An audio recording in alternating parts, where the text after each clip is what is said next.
नमस्कार दोस्तों, स्वागत है आपका हमारे official YouTube channel Devyani Movies Bhojpuri पर।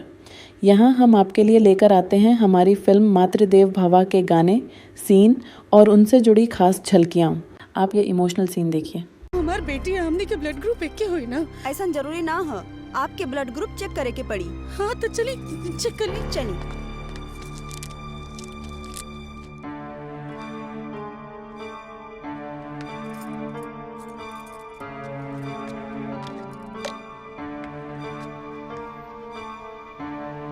मैडम, आपके ब्लड ग्रुप मैच हो गई बा।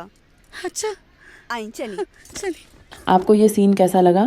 सीन हमें अच्छा लगा, बहुत अच्छा सीन है और फैमिली पे है, माँ के ऊपर है, वो माँ बेटी के ऊपर है, बहुत अच्छा है और आगे चल के बहुत अच्छा चलेगा ये।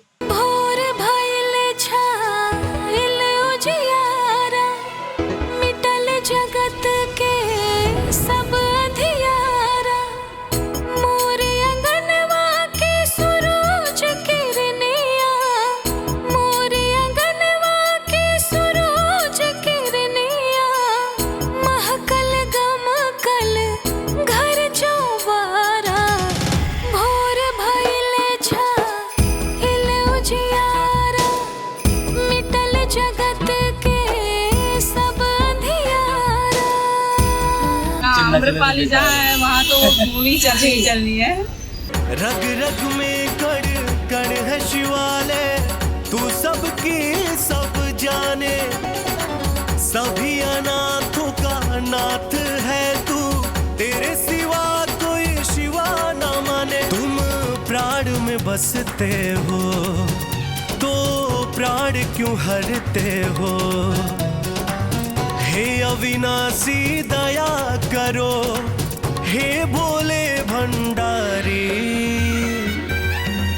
हो तेरे भक्तों पे विपदा है भारी, तुम कहाँ हो मेरे त्रिपुरारी।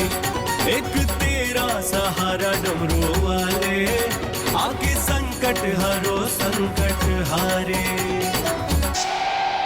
तो पब्लिक ने ये मूवी देखना मांगता है, माँ क्या चीज़ है क्या नहीं है वो समझ में आएगा तो अच्छा रहेगा।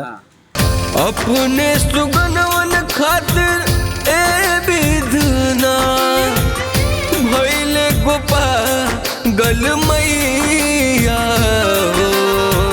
डाली डाली खुद ना खोजे घायल चिड़ैया हो, डाली डाली खुद ना खोजे घायल चिड़ैया हो, डाली डाली खुद ना खोजे घायल चिड़ैया हो, डाली डाली खुद ना खोजे घायल चिड़ैया हो। मातृदेवो भव, मातृदेवो भव, मातृदेवो भव, मातृदेवो भव।